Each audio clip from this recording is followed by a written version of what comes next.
welcome to Storyboard. I'm Shabani Kharat. In an insightful conversation with Nitin Saini, Vice President of Marketing at Mondelez India, we explored how India's chocolate market is evolving across multiple fronts, from legacy leadership to new age snacking habits. Saini acknowledged the growing presence of niche and artisanal chocolate players, but affirmed that the category growth leaves space for both legacy and emerging brands. He also shed light on how Q-commerce is transforming the chocolate and snacking landscape. As platforms such as Blinkit, Instamart, Zepto grow, Saini noted a clear shift. Listen in to find out more. Nitin, welcome to CNBC TV 18. Thank you, Shivani. And I must first, at the start of the conversation, congratulate you for yet another can win. Your consequent wins over the past many years, although first one for your 5-star. So tell us more, what was it like picking a gold Cannes Lion? So we are extremely happy to win a gold at Cannes Lion. And this was the first gold for 5-star, as you said. 5-star won a bronze last year, but this was the first gold for the Erase Valentine's Day campaign, which is our Valentine's Day campaign from last year. Yeah. And it was received so well. So we are very happy that it's got culminated in this way with us winning a gold. Yeah, that's fantastic. And we are also meeting at the right time, just a few weeks ahead of the festive season, also a gifting season for you guys. Very important time for Mondelez. Tell us more, what are you most excited about as a marketer? Rakhi and Diwali are big chocolate gifting occasions for us. So we have very strong plans going into gifting season this year as well. We have got a total new pack design on our celebrations range, which we are very excited about. We'll have some new packs going into Diwali. We'll have strong campaigns. So overall, very, very excited. And just to add, we have a new campaign going on silk as well in July. So a lot of exciting stuff happening in the second half of this year. And tell us more, what are some of the changes and shifts that you are seeing when it comes to consumption of chocolate in India? Also, I have seen the entry of a lot of, niche, artisanal, bean to bar kind of chocolate players in the Indian market. So how is it impacting your market share? I think first of all, as far as the category is concerned, the category continues to do quite well. And what we have seen is that it's becoming more ubiquitous. What it means is that it's being consumed not just as an everyday treat, but also on special occasions, not just for a me individual pick-me-up kind of moments, but also in social occasions, for collective joy, collective moments of happiness. So it's becoming more ubiquitous, becoming more relevant in more moments, and that is why the category continues to do well. And as far as we are concerned, being a 65 share in the category, our objective is always to drive the category. Yeah. So, but give us an understanding whether it has, the consumption of chocolate has become more of an impulse purchase, or, people buy chocolate for occasions like we used to. During our childhood, if there was a special occasion like a birthday or, visit to someone's place, or a family member coming home, and I would get a bar of chocolate. So what is it like? Are people buying more chocolate because of impulse or for an occasion? It is both. So, over the last many years, it has moved from being relevant for special occasions, like you just said, somebody's birthday or something good happening, to becoming relevant for everyday treat as well. And that is the shift we have seen, and that is one of the reasons actually why the category is doing so well. The other vector I'll say is how it has become relevant for both, as I was saying earlier, for both me, individual occasions, as well as collective social occasions. So we have seen it progress on both the vectors, from special to everyday, and from me to both me and we. Q-commerce, how has it forced you to rethink your strategies? Q-commerce versus traditional retail versus, the other e-com platforms. How are you rethinking when it comes to, the packaging, when it comes to driving more visibility? Like, what are you doing different as compared to what you used to 1 or 2 years ago? We need to make sure we understand the channel very well. Who is the consumer cohort? What are their preferences when it comes to pack sizes or even segments? And making sure that, we are then planning our mix in a way that we address their needs. So one of the things that I was talking earlier is this premiumization as a trend that is being fueled by quick com. So we need to make sure that our premium portfolio is robust and we have the right pack sizes and the variety there. So for example, Boneville, which is our dark chocolate brand, actually now has a sizable contribution coming in from e-commerce or quick commerce. So we are looking at everything that we can do to make sure we win in that channel. Yeah. What are some of the things that, like major players such as yourself can learn from these big viral trends like, the Dubai chocolate viral trend that, the whole world was obsessed with for the past couple of months? I think what Dubai chocolate tells you is the power of social media, I would say, and also the power of tapping into local desserts. Yeah. So even for us, like in Mondelez, in the past, we have done experimentation with local desserts as part of our Madbury activation. And even this Diwali, will actually have a new pack called Celebration Fusions, which will be fusion of Cadbury chocolate with local popular desserts such as kesar, khoya, rabdi. So we are gonna make sure that we also experiment with local desserts and local culture. I think the other part of it is to make sure we know what is on trend. So we would like to create a moment of Dubai chocolate of our own. So for that, it is important that we are very much listening to what people are talking about on social media and then do something very quickly about it. Yeah, and that's something that you've tried on a regular basis, even with silk, with your Oreo silk and, your red velvet silk, your, brownies that you've come up with, mixing them with, Cadbury Dairy Milk. So how have that worked? How do you know whether, is an innovation, like no matter how much atpata that innovation is working for you guys or not? Look, that's a great question. And actually, if I look at silk, all the new things that you just mentioned, right? The hazelnuts and the Oreos, the mousse, even the desserts range that we launched recently, they've all been the most important driver for the growth of that brand.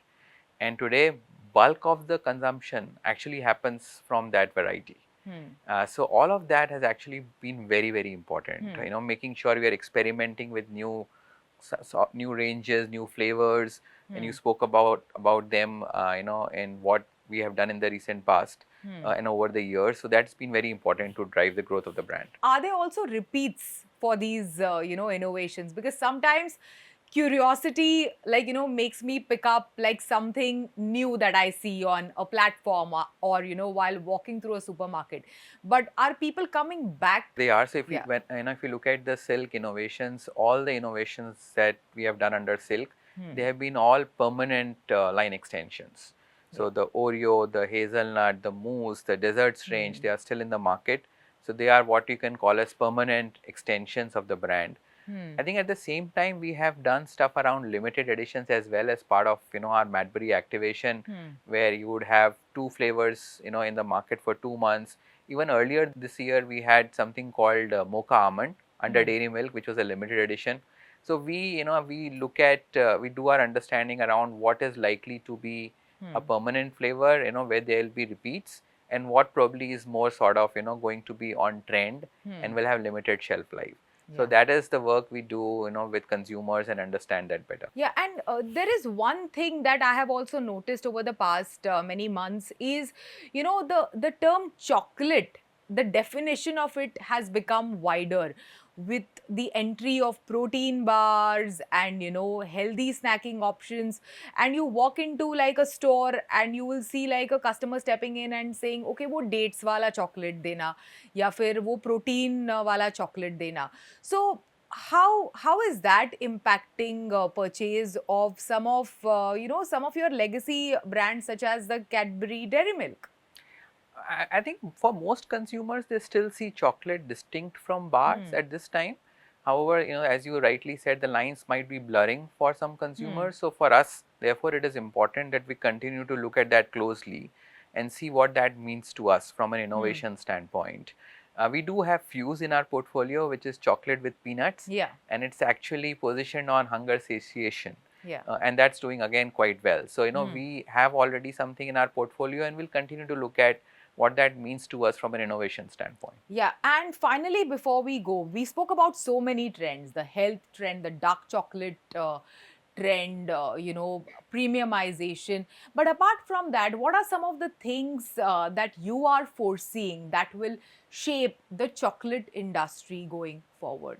I think we talked about premiumization, we talked about mindfulness, we talked about quick commerce, fueling snacking growth. I think the one that I'll add here is digitization, and I know we talk about it quite a lot, but it is definitely a trend we continue to see grow and grow.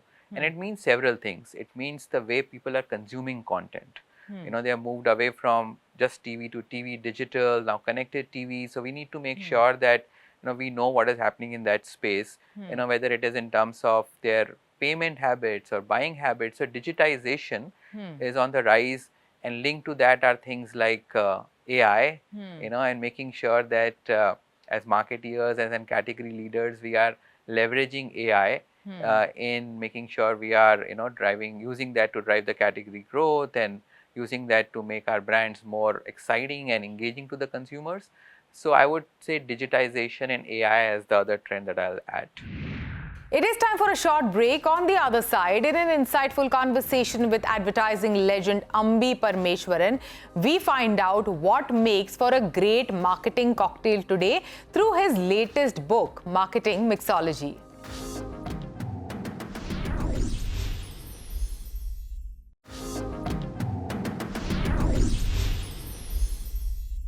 Welcome back. In a rich and reflective conversation, we sat down with advertising legend Ambi Parameswaran to unpack the sharp insights from his new book, Marketing Mixology. Known for his clarity of thought and decades of experience, Ambi explores marketing as a careful craft where everything must be mixed just right. He didn't hold back on calling out today's marketing over-reliance on data at the cost of creativity, warning that algorithms can't replace empathy. We also delved into how brands must rewire their approach for India's Tier 2 and Tier 3 audiences, where regional relevance now trumps national templating. From shifting agency-client dynamic to mentoring Gen Z marketers, Ambi, as always, brought a refreshing blend of wisdom and wit. Listen into this chat. Ambi, welcome to CNBC TV 18 again. Yet another book, and I must admit at the onset, I loved reading it because I speak to so many CMOs on a regular basis, but to really, go behind the curtain to see how it all works, you've given great insights through this book, Marketing Mixology. Yeah, so first of all, Shubhani, thanks for inviting me on your show. Once again, it's great fun to be back talking to you about yet another book, my latest, Marketing Mixology. I also like some of the examples and anecdotes that you've given in the book. Speaking about negotiation, you compare it to how, you're negotiating to buy a toy for your own daughter. So that's a great example. But speaking about today's marketing, it's fast evolving. So what are some of the things that, have stayed consistent since, you set foot into this space as compared to, what is the situation now? You're making me sound as if I'm kind of belonging to the Jurassic era, but probably I do. Yes. So what is happening today is there's a lot of glitz and digital, shine. Everything is digital. But the fundamentals of marketing should not change, which is to understand who's my target consumer and what role does the brand play in the life of the target consumer and what can I do to satisfy the needs of the consumer. Now, a lot of times, especially in the new era, we all get kind of bedazzled by CAC and CTR and CDC and all that stuff, that you forget that who's the consumer.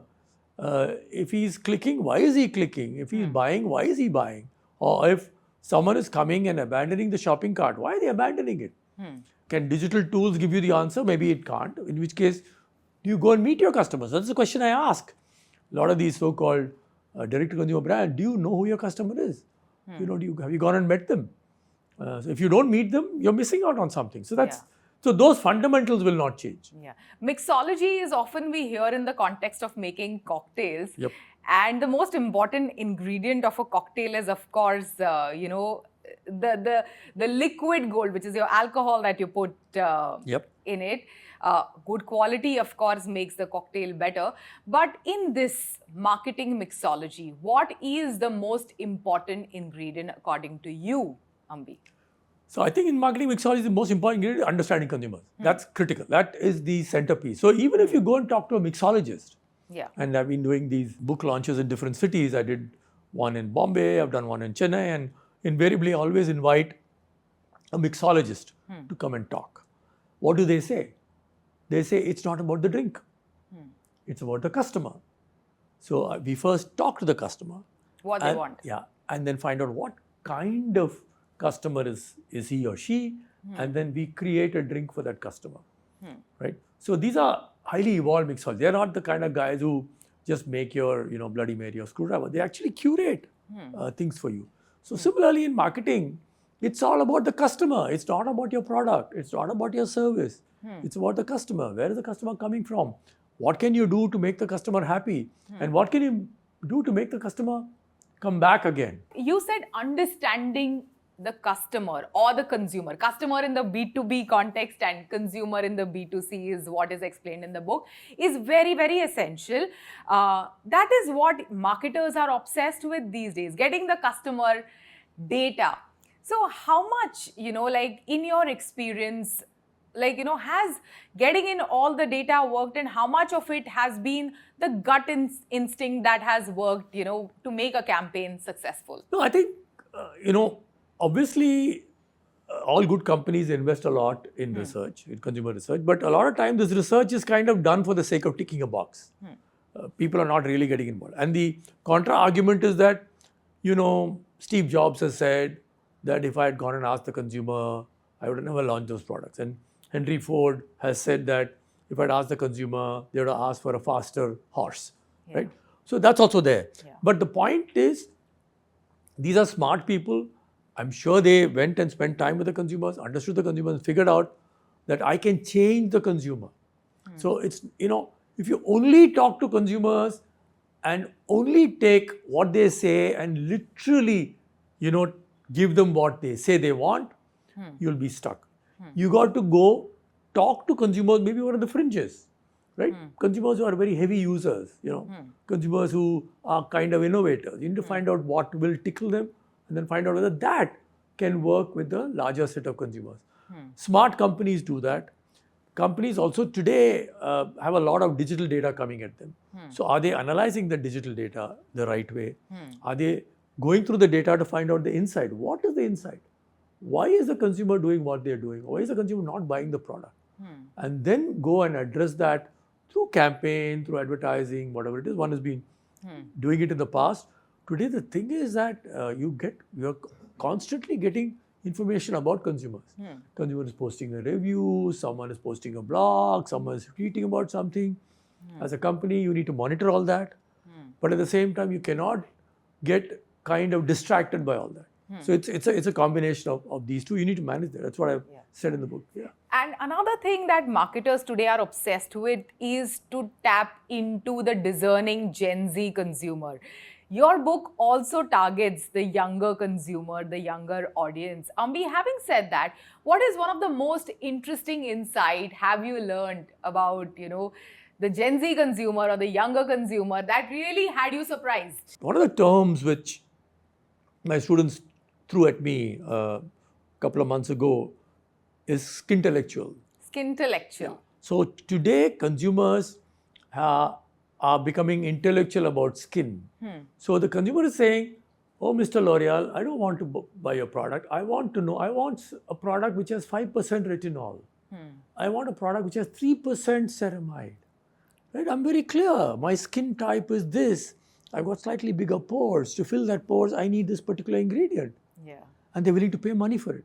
Yeah. Now, 10 years ago, this consumer didn't exist. Today, they're very knowledgeable. They're well read about. Yeah. Shall we say somewhat more knowledgeable, somewhat well read. Yeah. They also know what they want, and they're willing to pay for it. Happening in every category, whether it is apparel, hair care, skin care, food. Look at the kind of multiple, nutrition bars which have come out. Brands like Yoga Bar got acquired by ITC, who might, know. And then, of course, Max Protein got acquired by Zydus. Yeah. They cost a lot of money, but consumers are willing to pay. Pay for the value that they get out of that product. Because they're knowledgeable. They say, I want 10 grams of protein. The normal energy bar or whatever, doesn't give me that. Yeah, 5-star, it gives only calories. I want protein. Yeah. Protein I'll get from Max Protein or I get from Yoga Bar. And you're a almost a quote-unquote professional marathoner, so Yeah. right? What you need to drink when you're running, after running. So a lot of consumers are emerging, like this. They're becoming more knowledgeable, willing to pay more. Yeah. And that's changing entire markets, it's changing. Yeah. And it's not just one India, though, that we live in. There are multiple Indias within this country. Whenever I have a conversation with any of these FMCG companies, they say that we do, the social media campaigns with influencers, we do all the personalized ads and all on digital platforms. And then at the other end, we, for the similar, product range, we also do wall paintings in rural India. So we live in multiple Indias. So what, according to you, are some of the things that, marketers could get right when it is, about reaching out to the consumer in these tier 3 markets or the rural markets, the markets beyond metro cities? What can they do right? The big mistake is dumbing down content. Say that, look, a tier 2 customer, tier 3 customer will not understand this.